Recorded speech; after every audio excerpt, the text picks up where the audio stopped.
Hello friend, कैसे हैं आप। ट्वेल्थ मैथ्स जो हम चला रहे हैं ट्वेल्थ स्टूडेंटों के लिए, जो वेक्टर यानी कि सदिश, इसका पार्ट नंबर 5 है। अभी तक पार्ट नंबर 4 तक नहीं देखे तो जाकर the real coach defence academy के प्ले लिस्ट में देख लेना है। और ये आप लोग को बताएं कि वेक्टर जो होता है वो 20 मार्क्स में पूछे जाते हैं, यानी कि 20 मार्क्स का क्या होता है, वेक्टर पूछा जाता है। और आप लोग को बता देता हूँ कि जिसमें हम लोग को आप लोग कैलकुलस जो 44 मार्क्स का पूछा जाता है उसका पूरा पार्ट्स हम कवर करा चुके हैं। और ये आप लोग को हम चलते हैं अब वेक्टर के पार्ट्स का, ये पार्ट नंबर 5। और पार्ट नंबर 5 में है कि स्थित सदिश, जो स्थित सदिश यानी इसको हम बोलते हैं पोजीशन वेक्टर्स। स्थित सदिश को क्या बोलते हैं, पोजीशन वेक्टर्स। अब इसका हम कंसेप्ट जानते हैं कि यानी कि स्थित सदिश होता क्या है, पोजीशन वेक्टर। कोई बिंदु P, अगर मान लीजिए कि कोई बिंदु P हो, P के स्थित सदिश का तात्पर्य यानी कि कोई बिंदु P के स्थित सदिश का तात्पर्य OP वेक्टर से है। यानी कि कोई बिंदु P का जो जो तात्पर्य होता है, सदिश का तात्पर्य OP वेक्टर से है। यानी एक O और P, मतलब कि वेक्टर किसको कहा जाता है, सबसे पहले ये हम जाने कि प्रारंभिक बिंदु O ये क्या होता है कि ये जो हम लोग का बिंदु होता है, पॉइंट्स होता है, इसको यहाँ से हम आरंभ करते हैं कि नहीं करते। तो ये प्रारंभिक बिंदु O और अंतिम बिंदु कहाँ पर है, P। और इसी को हम लोग क्या बोलते हैं, OP वेक्टर बोलते हैं। अगर इसके ये और इसको हम क्या बोलेंगे, इसको O और P वेक्टर बोलेंगे। तो वही लिखा गया है कि जो स्थित सदिश होता है, जो पोजीशन वेक्टर्स होता है, कोई बिंदु P के स्थित सदिश का तात्पर्य OP वेक्टर से है। यानी कि जो पोजीशन वेक्टर है ये O और P का क्या, इसको क्या बोलते हैं, स्थित सदिश बोलते हैं। जहाँ O प्रारंभिक बिंदु है, जहाँ पर O क्या है, ये पहले बताइए कि आरंभ कर रही है, यानी कि प्रारंभिक बिंदु है या इसको मूल बिंदु भी कहा जाता है। इस O को प्रारंभिक बिंदु या मूल बिंदु को किससे क्या जाता है, 0 0 से क्या बोला जाता है इसको। यहाँ पर 3 है, XYZ 3 कक्ष, तो इसको 0 0 यानी कि इसको मूल बिंदु भी कहा जाता है। अब हम इस पर देखेंगे कि जो x अक्ष पर है, इस स्थित सदिश में जो x का अक्ष पर है उसको हम लोग क्या करेंगे, I से डिनोट करेंगे, यानी कि I कैप सदिश हो जाएगा। क्या हो जाएगा, I कैप सदिश हो जाएगा। ये y अक्ष पर है तो j कैप हो जाएगा, और यहाँ पर z अक्ष पर है तो यहाँ पर k कैप हो जाएगा। यानी कि x अक्ष पर जो हम लोग का वेक्टर जो होता है I कैप होगा, y अक्ष पर j कैप और z अक्ष पर k कैप होगा। जैसे कि हम लोग यहाँ पर मानते हैं कि ये एक OP वेक्टर है, यहाँ पर OP वेक्टर हम लोग लिख दिए। अब इसको हम देखेंगे कि यहाँ पर x1 यानी कि x के यहाँ पर x1 है तो यहाँ पर x है, तो x किस अक्ष पर है, I, तो x1 I हो जाएगा कैप।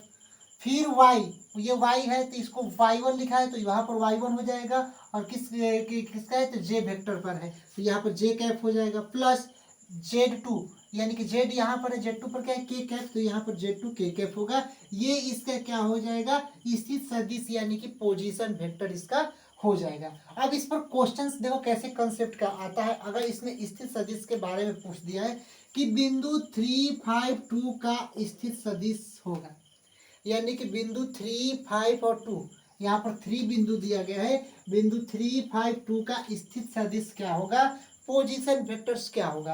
तो सबसे पहले हम लोग पोजीशन वेक्टर को समझेंगे। तो बिंदु 3 5 2 का स्थित सदिश। अब मान लीजिए कि स्थित सदिश की बात हम लोग करते हैं, तो स्थित सदिश क्या होता है कि इसको किस वेक्टर से सूचित किया जाता है, यदि O और P है तो OP वेक्टर इसको कह देंगे। यहीं पर अगर ये O प्रारंभिक बिंदु रहता और ए यहाँ पर अंतिम बिंदु रहता तो इसको क्या बोलते, OA वेक्टर बोलते। यहीं पर प्रारंभिक बिंदु हमेशा O से ही स्टार्ट होगी, और यहाँ पर जो अंतिम बिंदु है इसको हम लोग R लिखेंगे तो यहाँ पर OR वेक्टर हो जाएगा। यानी कि वेक्टर का चिन्ह, ये ऊपर जो OR हो गया और ये वाला चिन्ह जो दिशा होती है उसको वेक्टर की दिशा कहा जाता है।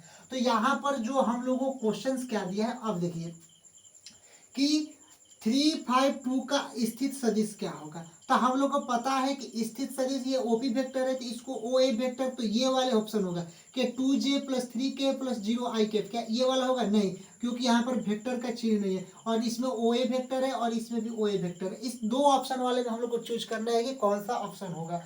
तो सिंपल आप लोग पहले ये देखेंगे कि कोई भी अगर आप लोग x1 I cap + y2 j cap + z2 2 cap हो, तब इसको हम लोग स्थित सदिश के रूप में हम लोग मानेंगे।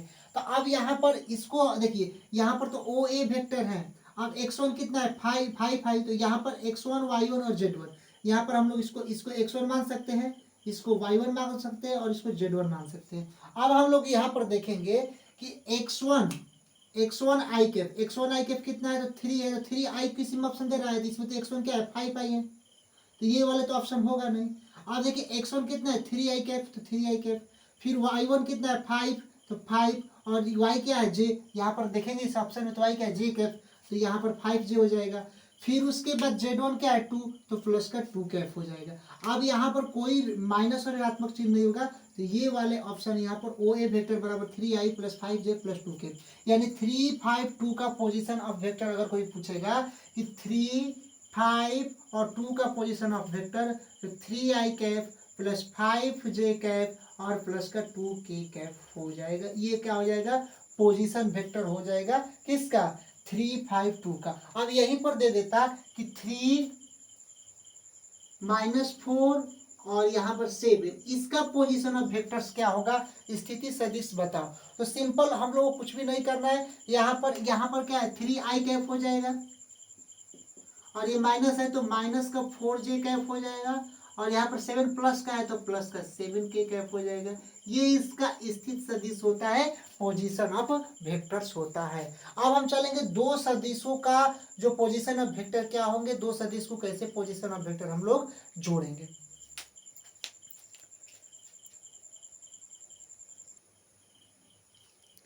देखिए क्या है कि दो बिंदुओं का स्थित सदिश, हम लोग पहले जाने पोजीशन वेक्टर, अब हम जानेंगे कि दो बिंदुओं का स्थित सदिश क्या है, पोजीशन वेक्टर ऑफ 2 पॉइंट्स। अगर दो बिंदु आ जाए उसका हम लोग को स्थिति सदिश यानी पोजीशन वेक्टर्स हम लोग को निकालना है। तो देखिए अगर मान लीजिए कि यहाँ पर x, y और z, ये क्या है तीन अक्ष है, यानी कि तीन जो अक्ष जो तल होते हैं, इसका जो मूल बिंदु क्या होता है O होता है। तो हम लोग क्या काम करते हैं कि इससे वेक्टर एक O और P यानी कि OP वेक्टर बन गया, फिर इसका x पर क्या हो गया PQ वेक्टर बन गया। तो इसका जो हम लोग को जो पोजीशन ऑफ वेक्टर होगा कि OQ वेक्टर बराबर OP vector plus PQ vector, यानी कि एक ये क्या हो गया O और यहाँ पर क्या हो जाएगा P हो जाएगा, तो यहाँ पर OP वेक्टर, फिर यहाँ पर Q लिख देंगे। तो यहाँ पर हम लोग को पता है कि प्रारंभिक बिंदु O और अंतिम बिंदु Q, तो ये क्या हो जाएगा OQ वेक्टर होगा कि नहीं होगा, प्रारंभिक बिंदु O और अंतिम बिंदु Q, तो यहाँ पर जो वेक्टर्स मिले OQ वेक्टर, इसका प्रारंभिक बिंदु O और P, तो यहाँ पर OP वेक्टर, और यहाँ पर P और Q यानी कि PQ वेक्टर। तो इस दोनों सदिश को क्या करेंगे जोड़ देंगे, तो यहाँ पर OP vector plus PQ vector, तो OQ वेक्टर बराबर OP vector plus PQ vector, यानी दो बिंदुओं का हो जाता है। जैसे यहाँ पर A vector plus B vector, अब A वेक्टर यानी इधर सदिश और B वेक्टर ये, तो A वेक्टर और B वेक्टर का इसको जोड़ेंगे तो A vector plus B vector यहाँ पर हो जाएंगे। तो अगर OP vector plus PQ vector बराबर क्या होगा OQ वेक्टर, यानी OP vector plus PQ vector, तो बनेगा क्या OQ वेक्टर, यहाँ पर बनेगा, यहाँ पर OQ वेक्टर हम लोग कर दिए। अब इसमें हम लोग देखेंगे कि जो PQ वेक्टर है, PQ वेक्टर, तो इधर हम लोग लिख दिए PQ वेक्टर को, और ये OQ इधर चला जाएगा तो क्या होगा, यहाँ पर तो इक्वल टू 0 है, तो यहाँ पर माइनस माइनस क्या जाएगा प्लस में चला जाएगा। अब फिर यहाँ पर OP वेक्टर प्लस में, तो इधर आएगा तो क्या होगा माइनस हो जाएगा OP वेक्टर। तो PQ वेक्टर को हम लोग क्या लिख सकते हैं OQ vector minus OP vector, क्या लिख सकते हैं, जब अगर मान लीजिए पोजीशन ऑफ वेक्टर यानी 2 वेक्टर का पूछता है तो इसको हम लिख सकते हैं। अब इसी क्वेश्चन में पूछेगा कि PQ वेक्टर का यहाँ पर स्थित सदिश क्या होगा, तो PQ वेक्टर का जब स्थित सदिश पूछेगा तो यहाँ पर देखिए Q पहले आ जाएगा कि यानी कि OQ वेक्टर, और फिर माइनस का OP वेक्टर, यानी दूसरे में से पहले हम लोग क्या करते हैं उसको सेपरेट कर देते हैं। जब क्वेश्चन समझाएंगे तो और अच्छे से समझ में आएगा। अब उसी को हम लोग ये PQ वेक्टर है, ये PQ वेक्टर और यहाँ पर equal to minus QP vector. अब हम लोग समझेंगे कि ये जो OQ वेक्टर है, OQ वेक्टर जैसे PQ वेक्टर हम लोग को सदिश का निकालना है, PQ वेक्टर हमको निकालना है, तो PQ वेक्टर क्या होगा माइनस का QP वेक्टर हो जाएगा यहाँ पर। अब हम समझते हैं कि PQ वेक्टर, अगर PQ वेक्टर हमको निकालना है, अगर वेक्टर P और Q अगर निकालना है तो यहाँ पर Q आ जाएगा इधर और P आ जाएगा इधर, तो यानी क्या आ जाएगा माइनस में वेक्टर हो जाएंगे, होंगे कि नहीं होंगे, कैसे होंगे आप समझिए कि अगर ये P और Q वेक्टर्स है, अब इसको क्यू को आगे ले आएंगे और पी को पीछा ले आएंगे वेक्टर्स को, तो माइनस का चिन्ह लगा देंगे कि नहीं लगा देंगे? वही लगाएंगे कि अगर पी क्यू वेक्टर है तो यहाँ पर क्यू आगे आ गया जो पीछा था, और पी आगे आ गया तो यहाँ पर माइनस का चिन्ह लग गया। अब अगर पी क्यू वेक्टर्स हमको निकालना है पोजीशन ऑफ वेक्टर्स में, तो यहाँ पर क्यू ओ हो जाएगा और क्यू वेक्टर हो जाएगा, फिर यहाँ पर माइनस हो जाएगा क्योंकि पी पी अब क्या हो गया, आगे वाला पीछा जाएगा तो माइनस ओ पी वेक्टर इसका हो गया। उसी तरह पी क्यू वेक्टर अगर निकालना है तो पी क्यू अगर वेक्टर हमको निकालना है तो अगर पहले हम लोग माइनस लिख देंगे और ये पी आगे है ना, तो आगे हम लिखेंगे कब, जब माइनस यहाँ पर हम लोग लिखेंगे चिन्ह तब। अब मान लीजिए ये पी क्यू वेक्टर्स हैं, यहाँ पर समझिए कि यहाँ पर ये पी क्यू वेक्टर्स है। अगर मान लीजिए कि हम लोग को पी क्यू वेक्टर से ही निकालना है तो माइनस का पी वेक्टर कर देंगे, ओ पी वेक्टर कर देंगे, तभी न होगा। तो यहाँ पर माइनस का ओ पी वेक्टर और माइनस का ओ क्यू वेक्टर हो जाएगा, तब यहाँ पर लिखा जाएगा। अब हम लोग समझते हैं कि P Q vector equal to minus Q B vector, यानी जो पी क्यू वेक्टर होता है वो माइनस क्यू पी वेक्टर के क्या होता है, इक्वल्स होता है। कैसे, ये जो पी क्यू वेक्टर होता है ये P Q vector minus O P vector minus O Q vector, तो पी क्यू वेक्टर किसका बराबर होता है, माइनस क्यू पी वेक्टर का बराबर होता है। यानी जो पी क्यू वेक्टर होता है माइनस क्यू पी वेक्टर का बराबर होता है, यानी कि जो क्यू पी वेक्टर होगा ये क्यू पी वेक्टर होगा, यानी कि पहले क्या होगा, ओपी या वेक्टर आ जाएगा ये पीछे वाला, और माइनस का ओ की वेक्टर। इसका कंक्लूजन हमको क्या निकला कि अगर हम लोग को स्थित सदिश निकालना है दो वेक्टर्स का, तो सबसे पहले यहाँ पर क्यूपी वेक्टर का अगर स्थित सदिश पूछेगा तो ये पी वाले आगे लिख देंगे, यानी ओपी वेक्टर हो जाएगा मूल बिंदु और प्रारंभिक, और फिर माइनस हो जाएगा, और यहाँ पर क्यू क्यू वेक्टर लास्ट में जो शुरू वाला है उसको लास्ट में ओकी वेक्टर कर उसको हम लोग घटा देते हैं। अब हम चलते हैं क्वेश्चन पर, क्वेश्चन इसको कराएंगे तो और अच्छे से इसको समझ में आ जाएगा।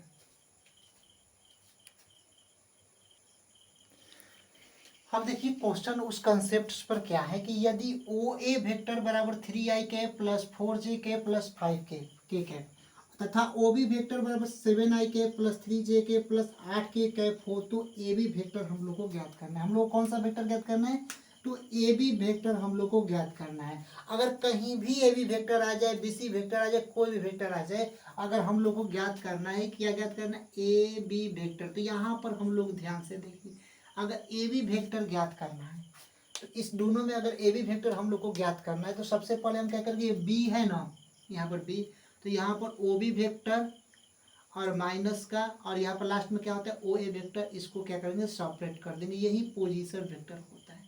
यही आप लोग को बताए थे कि कुछ इसमें पोजीशन वेक्टर के नहीं समझना है कि बी वाले वेक्टर आगे आ जाएंगे और ए वाले वेक्टर पीछे आ जाएंगे और इसको घटा देंगे, तो ये क्या हो जाते हैं, पोजीशन ऑफ वेक्टर हो जाते हैं। अब ओ ए, ओ क्या है, मूल बिंदु है, ओ बी वेक्टर और माइनस ओ ए वेक्टर, इसको घटा देंगे तो इसका आंसर आ जाएगा।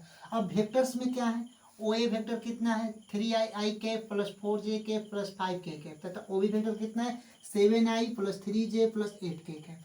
तो हम लोग यहाँ पर क्या लिखेंगे, ए बी वेक्टर हम लोग को निकालना है जो, अब equal to O B vector कितना है, तो O B vector 7i plus 3j plus 8k cap है कि नहीं है, तो यहाँ पर हम लोग क्या लिखेंगे, 7i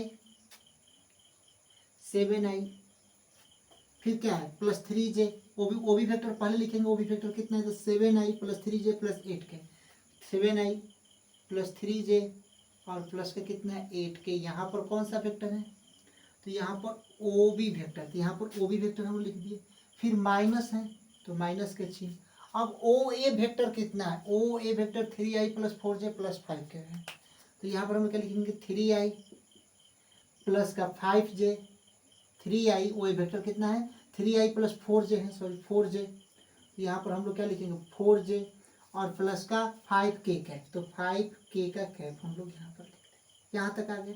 अब इसको घटा देंगे सिंपल, जैसे घटाते हैं, तो यहाँ पर हम लोग क्या लिखेंगे, A B vector equal to 7i minus 3i, 7 में से 3 जाएगा तो कितना बचेगा 4i, तो यहाँ पर 4i लिख देंगे, फिर प्लस का चिन्ह है तो प्लस का चिन्ह लिख देंगे, 3i में से 4j घटेगा, यहाँ पर 3j है और 3j में 4j घट जाएगा तो कितना होगा, 3j में 4j अगर घटा देंगे, अगर 3 में से 4 घटाएंगे तो माइनस आएगा 1, और 3j और प्लस 4j से घटाएंगे तो क्या होगा, माइनस का j हो जाएगा, तो यहाँ पर हम क्या लिख देंगे, माइनस का j कैप।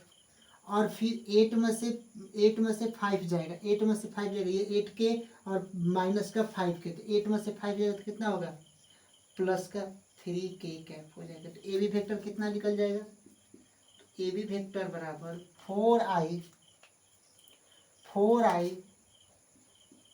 माइनस जे कैप प्लस 3k कैप, इसका आंसर हो गया। ये पोजीशन ऑफ वेक्टर्स कहलाते हैं। अब मिलते हैं नेक्स्ट वीडियो पर, पार्ट नंबर 6 इसका पोजीशन ऑफ वेक्टर पर कुछ और क्वेश्चंस करेंगे, उसके बाद आगे नेक्स्ट कंसेप्ट की ओर चलेंगे। जय हिंद स्टूडेंट।